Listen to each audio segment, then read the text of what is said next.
of D.B. Cooper.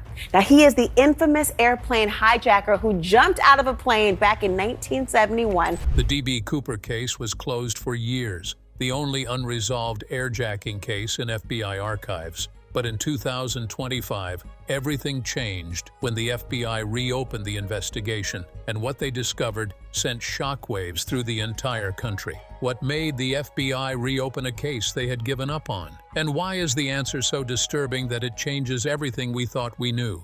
Join us as we reveal the shocking evidence that cracked America's greatest hijacking mystery wide open. The hijacking that changed everything. November 24, 1971, Thanksgiving Eve. A man walks up to the Northwest Orient Airlines ticket counter at the Portland International Airport. He pays cash for a one-way ticket to Seattle, giving his name as Dan Cooper. The ticket costs $20 and the flight is short, just a quick hop up the coast. 45 minutes in the air on Flight 305 with a scheduled departure at 2:45 in the afternoon. Nothing about him stands out, as he looks like 1,000 other businessmen traveling that day. He boards the plane and takes a seat in the rear of the cabin, row 18, seat C. The plane is a Boeing 727, only about half full, with mostly other businessmen and a few families heading home for Thanksgiving. The flight attendants go through their normal routine, and the plane pushes back from the gate, right on schedule. About 30 minutes into the flight, the man in seat 18C does something that will change everything.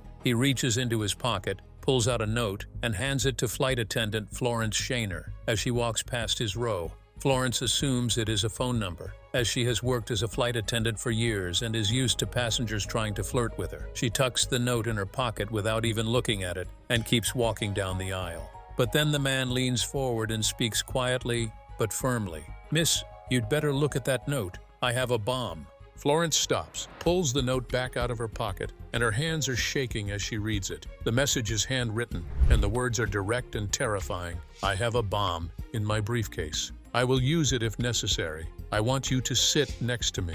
You are being hijacked." Florence looks at the man, who is completely calm with no emotion on his face at all. He gestures to the empty seat next to him, and Florence sits down, her heart pounding. The man opens his briefcase just a few inches, just enough for Florence to see inside. She sees red cylinders that look like dynamite, wires connecting them together, and a large battery. Everything is neatly arranged, looking professional and real, like it could blow the entire plane out of the sky. Florence gets up as calmly as she can and walks to the cockpit, telling Captain William Scott what is happening. But this is not a typical hijacking. The man calling himself Dan Cooper is not making impossible demands, not threatening to kill hostages, and not asking to be flown to Cuba like other hijackers in the early 70s. Instead, he is methodical, specific, and professional. He demanded for $200,000 in cash, all $20 bills, 4 parachutes, 2 primary chutes and 2 reserve chutes, and a refueling truck standing by when they land in Seattle. And here is the detail that really catches the attention of investigators later. He wants the money packed in a knapsack, not a briefcase. Captain Scott radios ahead to Seattle, explaining the situation. The FBI is alerted immediately, and bank officials are woken up from their Thanksgiving preparations. They have to gather $200,000 in $20 bills, which means 10,000 individual bills, each one having its serial number photographed by the FBI before it goes into the knapsack. Meanwhile, parachute riggers are contacted as they need to find 4 parachutes immediately. They scramble to gather the equipment, and one of the parachutes they grab is a training chute that has been modified by a rigger named Earl Cosby. This modification makes it unique, one of a kind, and this detail will become incredibly important 50 years later. The plane lands at Seattle-Tacoma International Airport, where FBI agents are waiting. They bring the knapsack full of money and the 4 parachutes, delivering everything to the plane. Cooper keeps his word, releasing all 36 passengers and most of the crew, only keeping 4 people on board: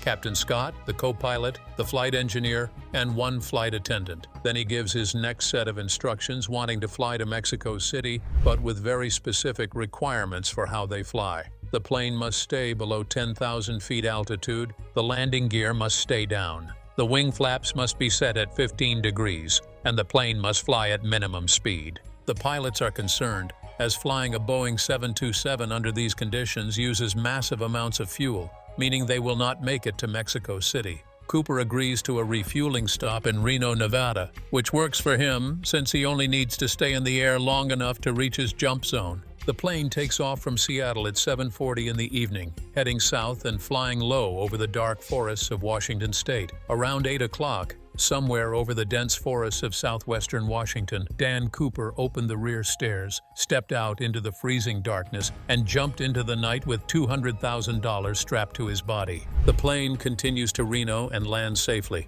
FBI agents rush aboard to find Cooper gone, the rear stairs still deployed and swinging in the wind. 2 of the parachutes are missing, the knapsack is gone, and a few of the $20 bills are scattered on the floor, but the rest of the money has vanished with him. Dan Cooper has just pulled off the most audacious crime in aviation history, and for the next 53 years, nobody will know what really happened to him. FBI's initial investigation and decades of dead ends. The moment Flight 305 landed in Reno, Nevada, the FBI launched what would become the largest and most extensive manhunt in American history. Agents flooded into the Pacific Northwest, determined to find the man who had just embarrassed the entire federal aviation system.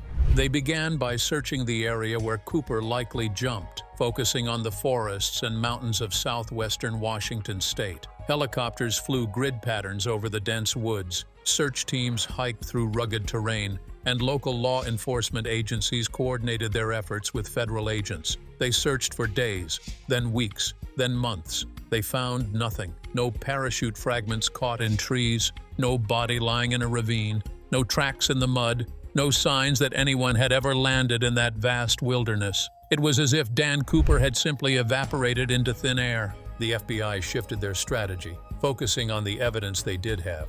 They interviewed every person on that flight, asking them to describe the hijacker in detail. Witness descriptions were remarkably consistent. A man in his mid-40s, around 6 feet tall, dark hair, olive complexion, wearing a business suit. An artist created composite sketches based on these descriptions, and those sketches were distributed to every law enforcement agency in the country. The FBI investigated every credible lead, tracking down suspects across the entire country. They interviewed over 1,000 potential suspects, checking alibis, examining backgrounds, and looking for anyone with military training, parachuting experience, and aviation knowledge. Each investigation took weeks or months to complete, and each one ended the same way. The suspect was eliminated. Then in 1980, something unexpected happened. A young boy named Brian Ingram was on a family camping trip along the Columbia River near Vancouver, Washington. He was digging in the sand on the riverbank when his shovel hit something solid. He pulled out 3 packets of decaying $20 bills, bundled together with rubber bands. His parents contacted the FBI, who quickly confirmed what they had found. The serial numbers on the bills matched exactly with the ransom money given to D.B. Cooper 9 years earlier. The discovery sent shockwaves through the investigation, reopening questions everyone thought had been answered. If Cooper died in the jump as the FBI believed, how did the money end up buried on a riverbank miles from the suspected jump zone?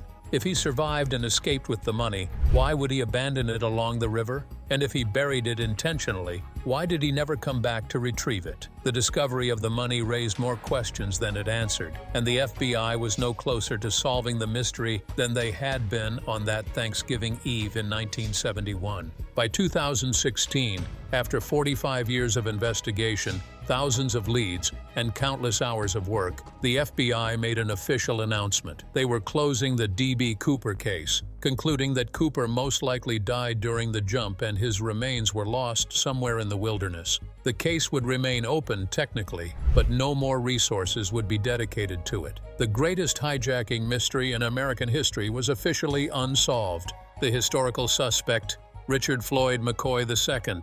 Richard Floyd McCoy II was born and raised in the Pacific Northwest, growing up in an area that included southwestern Washington state, the exact region where D.B. Cooper would eventually jump from that Boeing 727. He knew the terrain intimately, having spent his childhood exploring those forests and mountains. As a young man, McCoy joined the military and quickly distinguished himself as an exceptional soldier. He became a helicopter pilot during the Vietnam War. He earned his Green Beret, joining the elite special forces and receiving training in unconventional warfare, survival skills, and advanced parachuting techniques.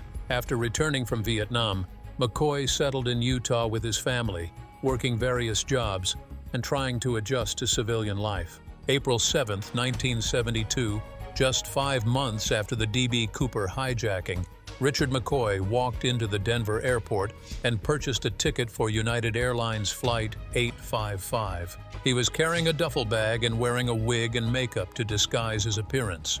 About 30 minutes into the flight, McCoy handed a note to a flight attendant. The note said he had a hand grenade and explosives. He opened his bag to show her what appeared to be a bomb with wires and a triggering device. His demands were chillingly familiar. He wanted money delivered in cash. He wanted 4 parachutes brought to the plane, and he wanted the aircraft to fly at a specific altitude and speed.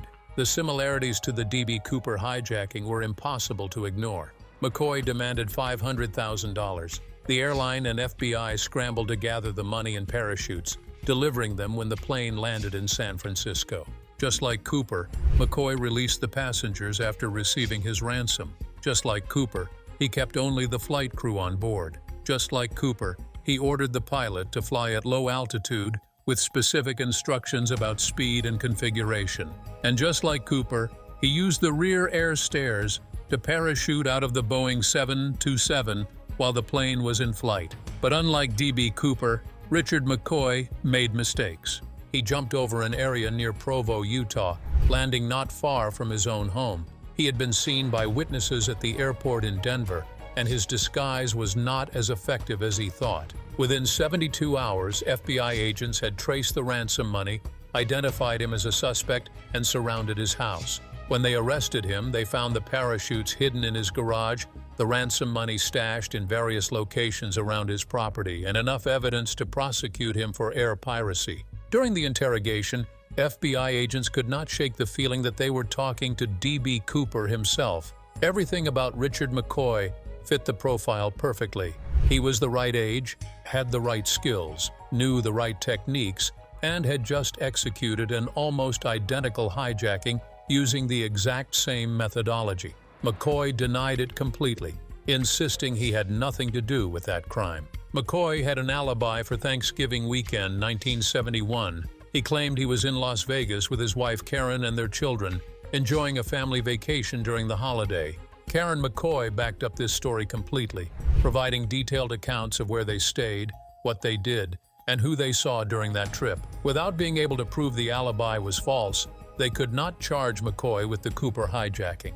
So the FBI made a strategic decision. They would prosecute Richard McCoy for the crime they could prove beyond any doubt, the United Airlines hijacking.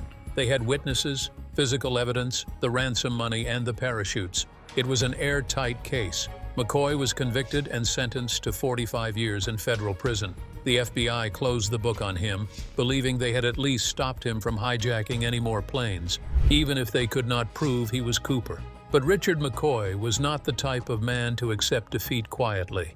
On August 10, 1974, after serving less than 2 years of his sentence, McCoy and 3 other inmates escaped from Lewisburg Federal Penitentiary in Pennsylvania, one of the most secure facilities in the federal prison system. The escape was carefully planned and brilliantly executed, showing the same attention to detail and tactical thinking that characterized the Cooper hijacking. McCoy and his fellow escapees got out of the prison, evaded the initial manhunt, and vanished. For 3 months, Richard McCoy was on the run. The FBI launched a nationwide search. They tracked leads across multiple states, following reported sightings and investigating anyone who might be helping him hide. Finally, in November 1974, FBI agents received a tip that McCoy was hiding in Virginia Beach, Virginia. They surrounded the location and called for him to surrender. Richard McCoy came out shooting. In the gunfight that followed, FBI agents killed Richard Floyd McCoy II. He was 33 years old, and he took whatever secrets he had to his grave. After his death, the FBI officially eliminated Richard McCoy as a suspect in the D.B. Cooper case. Their reasoning was simple. He had a solid alibi provided by his wife, and without being able to prove otherwise, they could not definitively connect him to the Cooper hijacking. The case remained unsolved, and investigators moved on to other suspects. For the next 50 years, the FBI would continue searching for D.B. Cooper, never knowing that the truth was buried with Richard McCoy, hidden away in a storage shed, waiting for someone to finally put all the pieces together. The breakthrough: YouTuber's discovery. For decades, the D.B. Cooper case sat in FBI archives, officially closed but never truly forgotten. True crime enthusiasts, amateur detectives, and aviation experts continued to debate the mystery online, in documentaries, and in countless books. Everyone had a theory, everyone had a favorite suspect, but nobody had proof. Then a man named Dan Grider entered the picture, and everything changed. Dan Grider was not a professional investigator or a federal agent. He was a YouTuber, an aviation expert, and someone who had become absolutely obsessed with the D.B. Cooper case. He spent years studying every detail of the hijacking, reading through old FBI reports, analyzing witness statements, and interviewing anyone who had any connection to the case. Grider became convinced that Richard Floyd McCoy was D.B. Cooper, despite the FBI having officially eliminated him as a suspect decades earlier. The similarities between the two hijackings were too precise to be coincidental. The timeline worked perfectly, and McCoy had every skill necessary to pull off the Cooper job. But Grider knew that conviction was not enough. He needed evidence, something concrete that could reopen the case and prove what he believed to be true. So he started digging deeper into Richard McCoy's background, tracking down family members, researching McCoy's military service, and examining every detail of both hijackings with fresh eyes. He spent countless hours reviewing old photographs, studying parachute specifications, and learning everything he could about the equipment used in 1971. Then Grider discovered something that nobody had paid attention to before: the parachute rigger named Earl Cosby. Earl Cosby was the man who had packed the parachutes that were delivered to D.B. Cooper on that night in November 1971. When FBI agents contacted him during the original investigation, Cosby had testified about the parachutes he provided. He specifically mentioned that one of them was a training chute he had personally modified, a parachute with unique alterations that made it one of a kind. This detail had been in the FBI files for decades, but nobody had fully explored its significance. Grider realized this modified parachute was the key to everything. If someone could find that specific parachute, it would be direct physical evidence connecting them to the D.B. Cooper hijacking. Grider had a theory, but he needed help to prove it. In November 2024, he made a decision that would finally crack the case wide open. He contacted the FBI, presented his research about the parachute connection, and explained why he believed Richard McCoy deserved a fresh look. FBI reopens case and reaches out to family. When Dan Grider presented his findings to the FBI in November 2024, he expected skepticism. But something about Grider's research caught the attention of the agents reviewing his information. The details about the modified parachute, the connection to Earl Cosby, and the precision of the similarities between the two hijackings could not be ignored. This was not just another conspiracy theory from an internet amateur, but a legitimate investigative lead that deserved serious consideration. In early 2025, the FBI made an official decision that shocked the true crime community. They were reopening the D.B. Cooper investigation, and they were focusing their renewed efforts on Richard Floyd McCoy II. But there was a problem. McCoy had been dead since 1974. Karen McCoy had passed away in 2020, and decades had gone by since anyone had seriously investigated this angle. Where would they even start after all this time? The FBI decided their best chance was to reach out to McCoy's children, Shantae and Richard McCoy III. These were adults now, in their 50s and 60s. FBI agents contacted the McCoy family, explaining that they were reopening the investigation and needed their cooperation. Shantae and Richard III did not resist or refuse to cooperate. Instead, they revealed something that changed everything. They had been wondering about this themselves for years. After their mother, Karen, died in 2020, the children had respected their mother's privacy during her lifetime. But after her death, they finally had access to everything. And what they found in those storage areas had raised serious questions in their minds about what their father had really done on Thanksgiving Eve, 1971. The FBI asked them a specific question. Had they found any parachutes or parachuting equipment among their mother's stored belongings? The answer was yes. And the FBI knew They were finally onto something real. The parachute discovery and FBI's forensic analysis. When the FBI asked the McCoy children about parachuting equipment, Shantae and Richard III led the agents to a storage shed that had remained untouched for decades. Inside, buried under boxes of old family belongings, covered in dust and forgotten by time, was a parachute. But this was not just any parachute. The moment FBI agents examined it, they knew they were looking at something significant. The parachute had been modified in very specific ways, alterations that were not standard and that served very particular purposes. The modifications were professional, done by someone who understood parachute rigging at an expert level. The children explained that their mother had stored this parachute away after their father's death and had never spoken about it, never explained where it came from or why she kept it. The FBI immediately transported the parachute to their forensic laboratories for detailed analysis. They brought in parachute experts, examined every stitch and every modification, and began comparing it to the historical records from the D.B. Cooper case. What they discovered was stunning. The modifications on this parachute matched exactly the description that Earl Cosby had given to investigators back in 1971. Cosby had testified that one of the parachutes delivered to D.B. Cooper was a training chute he had personally altered, making specific changes that were unique to his rigging style. Those same modifications were present on the parachute found in the McCoy family storage shed. The forensic team went deeper, examining serial numbers stamped into the parachute hardware. These numbers were faint after 50 years, but modern technology allowed them to be read and verified. The serial numbers aligned with the batch of parachutes that had been available in the Pacific Northwest in 1971. Then came the wear pattern analysis. The wear patterns were consistent with a parachute that had been used for a jump and then stored away immediately afterward, not a parachute that had been used regularly over time. Most importantly, the wear patterns matched what would be expected from a jump made in the specific conditions of November 1971. Cold weather, high stress on certain parts of the canopy, and the particular way the parachute would have deployed during a jump from a Boeing 727 traveling at low altitude. The FBI made an official confirmation that sent shockwaves through the investigation. This parachute was indeed one of the 4 parachutes provided to D.B. Cooper on Thanksgiving Eve 1971. The evidence was no longer circumstantial. It was physical, concrete, and undeniable. The question now was how this parachute ended up in Richard McCoy's possession, and there was only one logical answer. FBI uncovers the false alibi and builds complete case. With the parachute evidence confirmed, the FBI intensified their investigation of Richard McCoy, conducting extensive interviews with his children and examining every detail of his life around the time of the Cooper hijacking.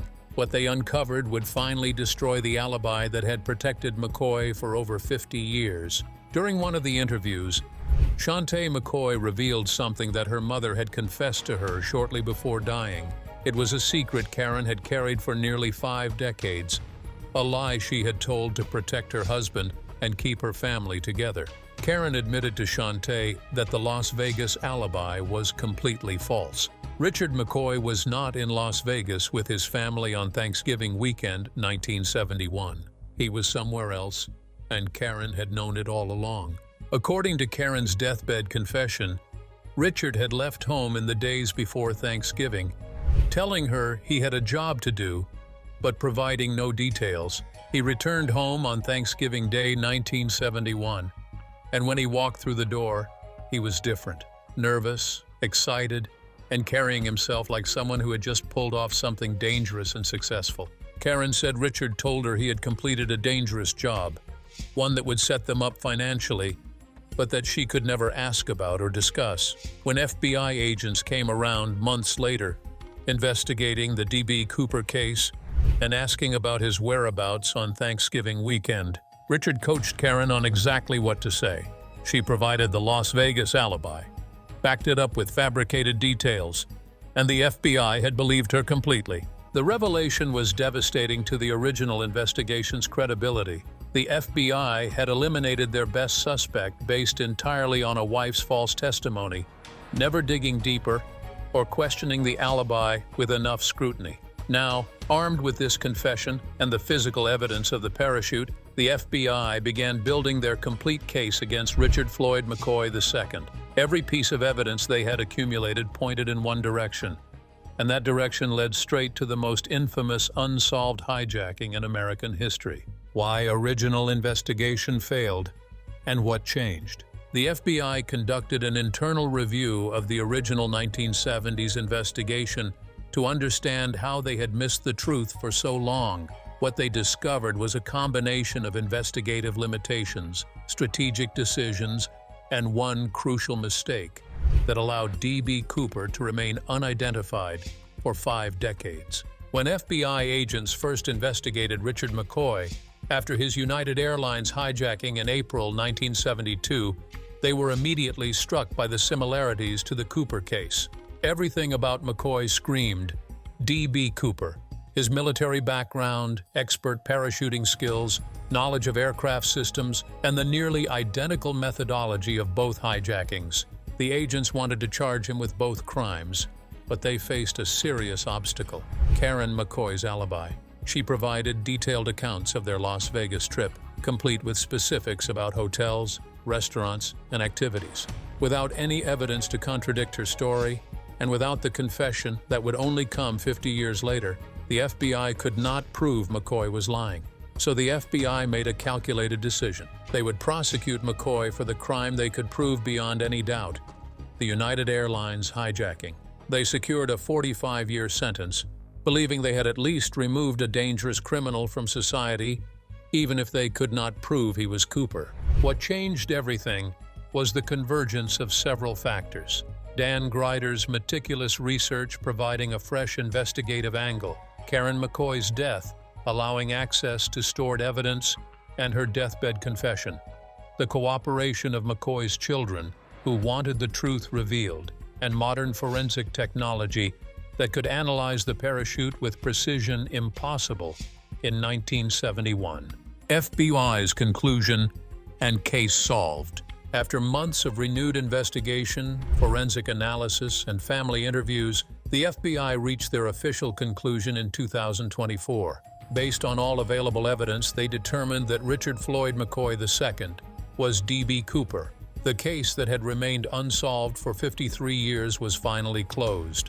Not through traditional detective work alone, but through an unprecedented collaboration between a dedicated YouTuber researcher, a federal agency willing to re-examine their mistakes, and a family brave enough to reveal difficult truths about their father. The parachute evidence provided the physical proof that directly connected McCoy to the hijacking, something no other suspect had ever been linked to with such concrete evidence. The false alibi confession explained how McCoy had evaded suspicion for so long, and his demonstrated capability through the United Airlines hijacking proved he had both the skill and willingness to execute such a crime. DNA testing is currently underway to provide additional scientific confirmation, but the FBI considers the circumstantial and physical evidence already overwhelming enough to declare the case solved. Richard Floyd McCoy successfully pulled off the most audacious hijacking in American history, walked away with $200,000, and lived free for 5 months before his greed led him to try again. The mystery that captivated America for over half a century finally has its answer. If you enjoyed this video, like and subscribe, and also click the next video shown on your screen.